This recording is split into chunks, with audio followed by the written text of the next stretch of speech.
কোরআনুল কারীমের এই একটি আয়াত, যে আয়াতে এই একটি কথা বলার জন্য ডানে বামে দুই পাশে দুইবার আল্লাহ বলছেন ইত্তাকুল্লাহ, আল্লাহকে ভয় করো।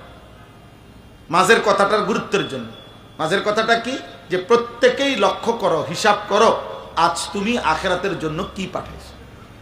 এই কথাটা বলার জন্য আগে দুইবার বলছে। আগে একবার বলছে আল্লাহকে ভয় করো, আবারও বলছে আল্লাহকে ভয় করো। বিষয়টা গুরুত্বপূর্ণ বাংলা দোস্ত। এই জন্য খামখেয়ালি না, কারো জনপ্রিয়তা দিয়া কারো কিচ্ছু আসে যায়। আমাকে এক কোটি মানুষও যদি চিনে, তা আমার কবরের আযাব মাফ তো? তাহলে আমি এটা দিয়ে কি করুন? আমি এই ব্যাপক জনপ্রিয়তা দিয়া কি করুন? আমি তো ইলেকশনে কোনো প্রার্থী না, আমার কোনো মার্কাও নাই, কোনো মার্কার পক্ষে আমি প্রচারণাও করি, আমি এগুলো বুঝি কম। তাহলে অতএব কারো জনপ্রিয়তা দিয়া কারো কিচ্ছু আসে যায় না, আপনাদেরও না আমারও না। ঈমান আমলের ভিত্তিতে আপনাদেরও নাজাত আমারও নাজাত।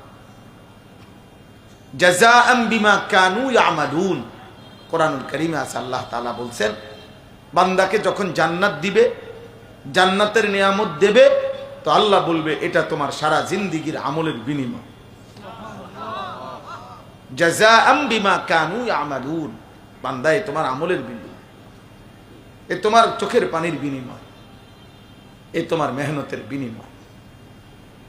তাহলে ভাই শুরুতে আমি এটা বলে নিলাম, এই মূল কথা প্রথম এটা, ওয়ালতানজুর নাফসু, প্রত্যেকেই আলাদা হিসাব করে।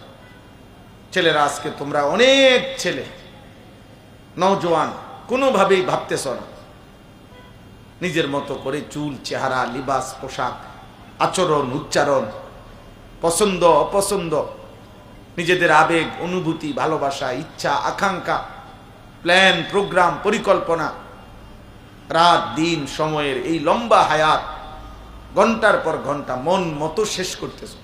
কি করছো নিজেই জানো। আরে ভাই কমপক্ষে নিজের সাথে নিজে মিলাও, হিসাব।